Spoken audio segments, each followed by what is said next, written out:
You're listening to Victory Baliwag. We hope that this message encourages you today. As we grow in our love for the Word, we grow in every areas as well. Diba? Kaya importante po ang salita ng Diyos. Sana hindi po optional sa atin ang devotion natin sa salita ng Diyos. No, because kapag di natin alam ang gagawin, di ba? When we do not know what to do, the Word aligns our hearts to God. If we do not know where to go, the Word directs our path. Okay? So again, church, let us not make our devotion to God's Word an option because our devotion to God's Word makes us unstoppable. Nakita naman po natin dun sa early church that they devoted themselves to the apostles' teaching and to what? To the fellowship, to God's people. No? They devoted themselves to God's people or to the fellowship of the believers. No? Ano po ba yung fellowship dyan? Ang fellowship dyan, original word, koinonia. Sabihin niyo mga koinonia. Koinonia is the same word used for the church. Okay? The church. And I know, you know this already, but the church is not the building. The church is the people of God gathering together, worshiping His name. So tingnan mo yung katabi mo, sabihin mo, you are the church. You are the church. And they devoted themselves to the church, to the fellowship. No, and the author of Hebrews, parang binigyan niya tayo ng pattern. No? How can we do fellowshipping?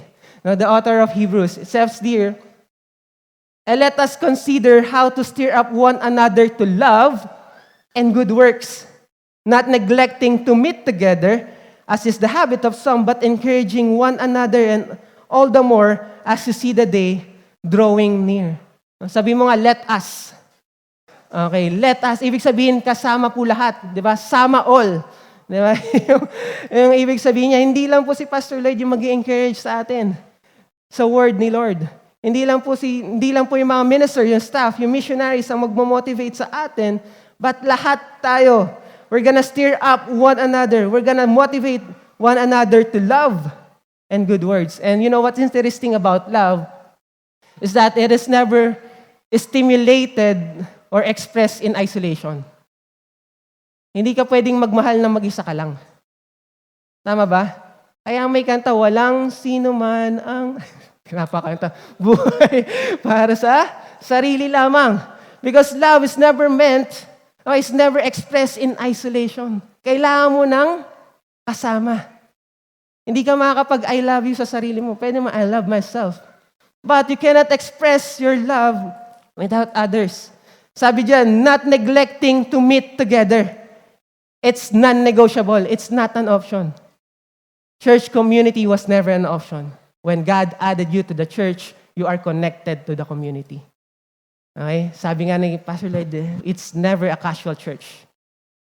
Casual church will never last. It will not sustain. It will become unstoppable. But if we devote ourselves to fellowship to one another, it will last. The problem is, the society encourages self-sufficiency. Yun kasi yung sinasabi ng mundo eh. Kaya mahirap mag-fellowship. Sinasabi ng mundo, ang sukatan ng strength ay pagkaya mong mag-isa. Diba? Kaya nga, as much as possible, hindi natin sinasabi yung problema natin sa iba. Tama ba? Kinakaya natin. Kaya ko to. Kasama ko naman si God. Well, okay naman yun. But we are never meant to do this alone. Mga kapatid, church is never meant to do this alone. The world encourages self-sufficiency, but the word encourages dependence. Devotion to one another. Basil, an early church father, says that when we live our lives in isolation, what we have is unavailable and what we lack is unprocurable. Ulitin ko po, when we live our lives in isolation, what we have becomes unavailable and what we lack is unprocurable. Ito lang pong ibig sabihin yan.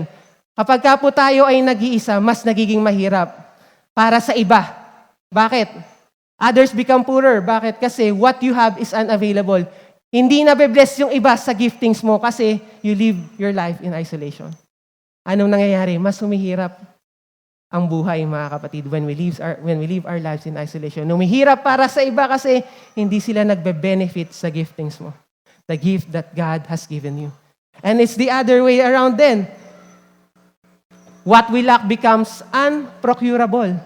Ibig sabihin, kapag nagli-live in isolation din tayo, we do not benefit as well to the gifts of others. Anong resulta? Di mas mahirap. Anong gusto mo, mamuhay mag-isa o may kasama? May kasama. That's why we encourage a community. No? On your seats, tingnan niyo po yung mga upuan ninyo. Meron po dyan Get Connected card. Okay? Get Connected card. Bakit? Kung hindi ka pa part ng community, ng Victory Group, mag-sign up ka. Sulatan mo yan. Okay? We all want to be part of this community. We don't want to miss God's gift to us. Alam niyo po ba na regalo ng Panginoon ang simbahan? Regalo ng Panginoon yung katabi mo kahit hindi mo ang regalo yan. Regalo ni Lord yan. Sasamahan ka niyan sa hirap ng buhay at sa mga victories mo sa buhay. And so, if you want to be connected, again, kuhanin niyo po yung card dyan. I encourage you, take time to fill that up, no, yung Get Connected card. At alam niyo ba na kung hindi ka pa part ng Victory Group and you want to be part of the Victory Group at pinil-upan mo yan, may prize. Meron po tayong giveaway. Okay? Pagka pinasa nyo to doon sa admin booth natin, nakita nyo yun? Di ba? Hindi ka kinukuha na ng impormasyon para malaman kung anong kaya mong iambag sa simbahan. Hindi, walang ambagan dito. Walang ambagan. Okay? Pero, pag nag-sign up ka, may ibibigay pa ang simbahan sa'yo. Come on now. Kaya, okay, pwede bang take your time to fill that card up, no? We can only continue in this life and even in the mission of God if we have one another. Do you believe that? Naniniwala ka ba na mas madali ang buhay pagkasama mo yung mga tao sa paligid mo? Yes, hindi na mas madali, mas masaya. Di ba? And all who believe we're together. Sabihin niyo, together. Together. Diba? So, together does not speak of attendance. Okay? It speaks of commitment. Tayo dito, together tayo. But it's more than just a place of being together. It's affection. We're together because we are a family. We are people under God's family. Pag tinignan mo yung katabi mo, hindi lang yan attendee. Okay? We are one family. Kaya nga brothers, diba? And sisters in Christ. Brothers and sisters in Christ. Ano pa? We had all things in common. Wala pong kanya-kanya back then, no? Walang tribe mentality. Alam niyo po, kaya yung ibang tao dito sa simbahan, no? Ito, iwasan po natin, no? Kaya yung iba medyo nahihirapan mag-join in the community. It's because we have this tribe mentality. Alam niyo yun? The group is so close na para bang sa atin na lang yun. No, the group must be open to everyone. No, minsan sobrang all things in common kayo eh. Na ang akala ng iba, naku, sila-sila lang yan kasi sila-sila lang yung magkakamukha eh. Sila-sila lang yung magagaling kumanta. Sila-sila lang yung magagaling sumayaw. Mababaw na example po yun. Pero, ibig sabihin, kaya hindi po tayo lumalago, hindi lumalaki yung circle natin sa simbahan. We limit ourselves to the people that we have. Nagiging tribe. Ang simbahan po ay hindi tribe. Okay, we are a family. We are more than just a tribe. Sabihin mo sa katabi mo, we are a family. Okay, we are one at heart, united for our love for one another. No, and our love for one another, our radical love for one another, the radical love for one another, anong resulta nun? It results to radical generosity. Tignan niyo po, they were selling their possessions and belongings and distributing to the proceeds to all as any had need. To the point na nagbenta po sila ng kanilang mga ari-arian para lang matulungan yung hindi lang ka-church, pero kapamilya nila. Now, hindi po ito prescriptive. Ibig sabihin, hindi po dahil sinabi ng Bible, gagawin na natin. Mukhang ready na magbenta si John Roy ng lupain eh. No? Lagot ka kay Tito Obet. Huwag mong bebenta, John Roy. Okay, descriptive po, ibig sabihin, ito po yung resulta. When we devote ourselves to the community, there is a radical generosity, a radical care for one another. Hindi nagpaplastikan. Natural siyang lumalabas pag minahal natin ang Diyos at ang ating mga kasama. Ayan. Mahal mo ba yung katabi mo? Ayan. Do you want to be part of this community? Come on now. Gusto natin, no? And alam nyo, hindi lang sila sa presence ng one another nagde-devote, but to their devotion to God's presence as well. And this, I think, the most important part, no? And they devoted themselves to apostles' teaching and fellowship, and to the breaking of bread. Ano po ba ibig sabihin ng breaking of bread? It means communion. Communion, doing communion. Alam niyo naman po yung communion, di ba? It's remembering what Christ has done for us. And ano pong sinasabi pag nagko-communion? This is my body, which is for you. Reminding ourselves that God, that Jesus is always with us. When we break bread, when we do communion, it's not just us, sharing things together, sharing the bread together, but it's us depending on the presence of God, His body, which is for us. No? Nagre-relate tayo sa Kanyang presensya. And breaking of bread could also mean this, no? Sharing a meal. No, yan. Sino dito madalas kang mag-aya ng, labas naman tayo, kain tayo. Ayan. Mahilig mag-food trip. Wala. Diba? So, breaking of bread could also mean sharing a meal. Alam niyo po back then, sharing a table or a meal with other people is a very big deal.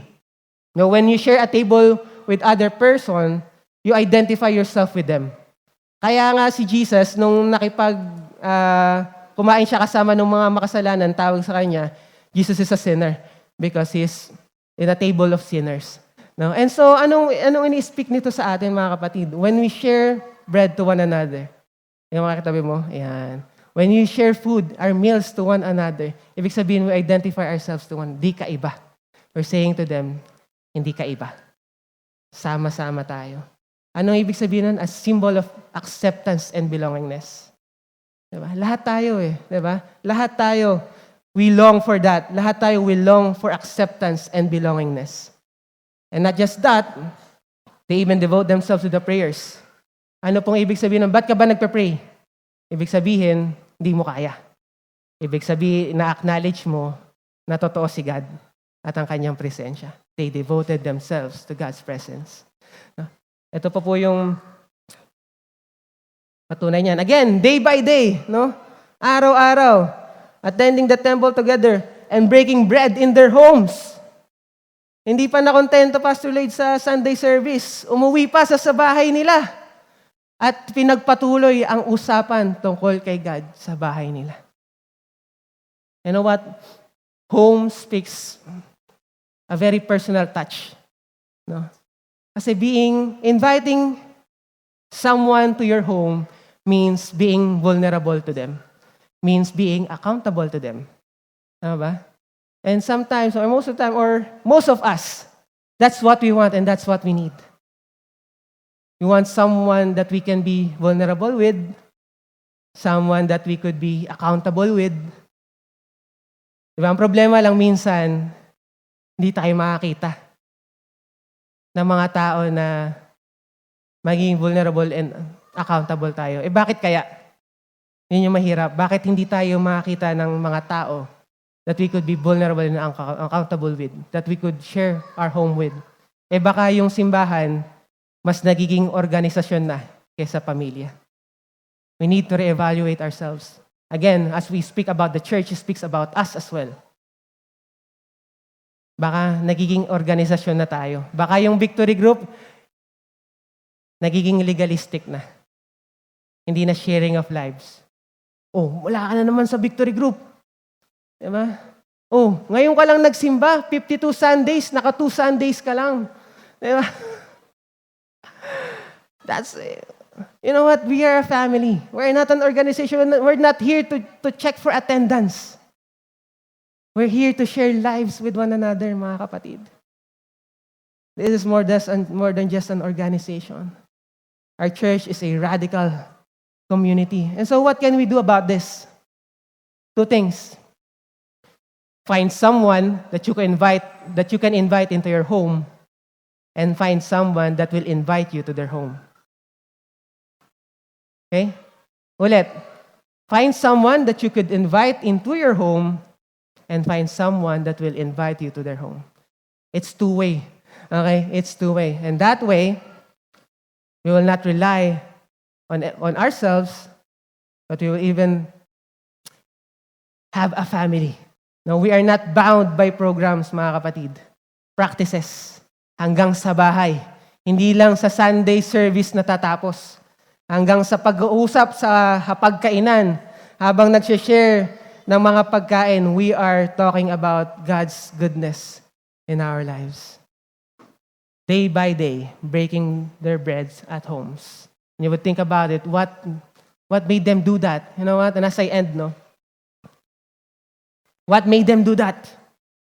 Bakit hanggang hindi pa matapos sa templo, hanggang bahay, pinag-uusapan pa nila, what made them do that? Why can't they get enough of God's presence? Diba? Alam yung kanta na yun? Can't get enough. Diba?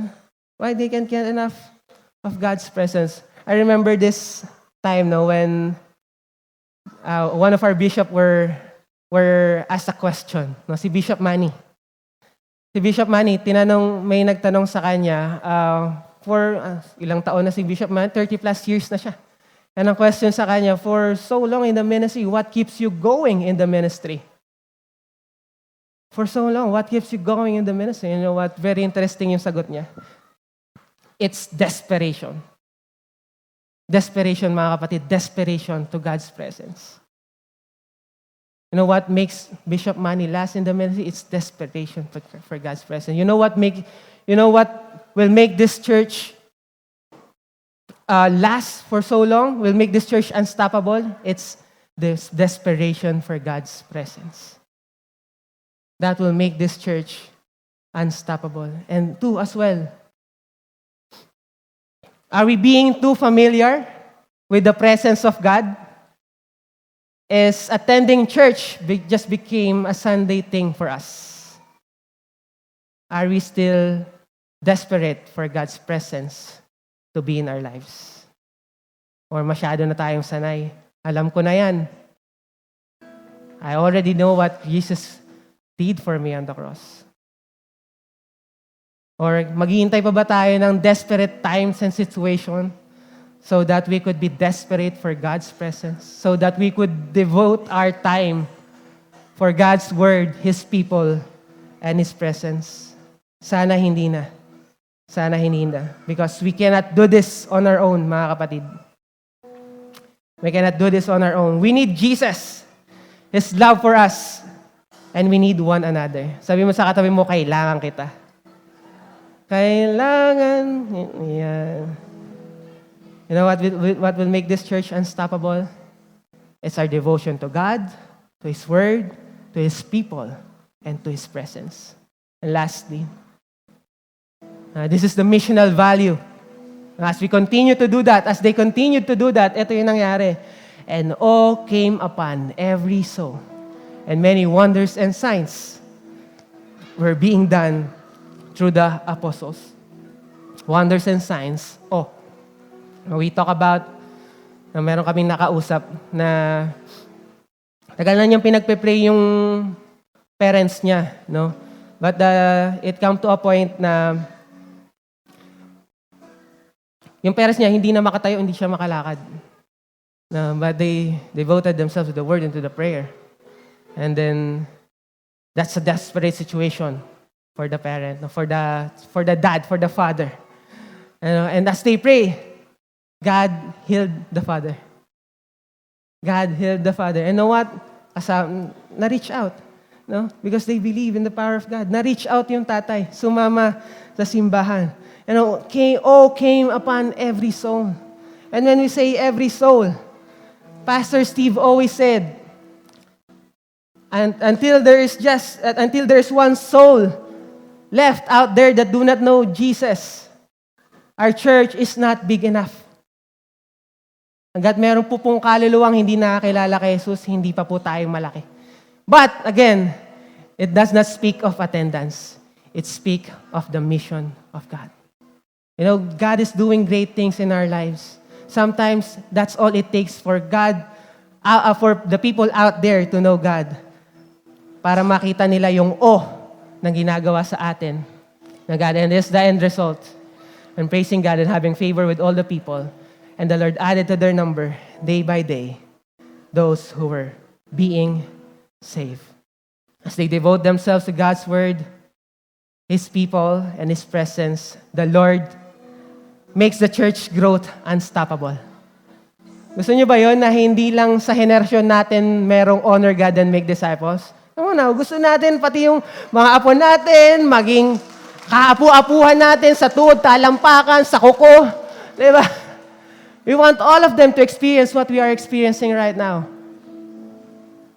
And so we have to devote ourselves to the Lord. Di ba kayo nagtataka na kahit sobrang dami ng rulers, eras, and even the test of time, the church is still here? To the point na naabot pa rin tayo even 2,000 years ago. Di ba kayo nagtataka doon? Na hindi huminto ang simbahan ng Panginoon? It's because of the Lord. It's still because of the Lord pa rin. Siya pa rin talaga. Our devotion to God makes the church unstoppable. Thank you for listening to Victory Baliwag Podcast. Follow us at Victory Baliwag on Facebook and YouTube for more details as we honor God and make disciples.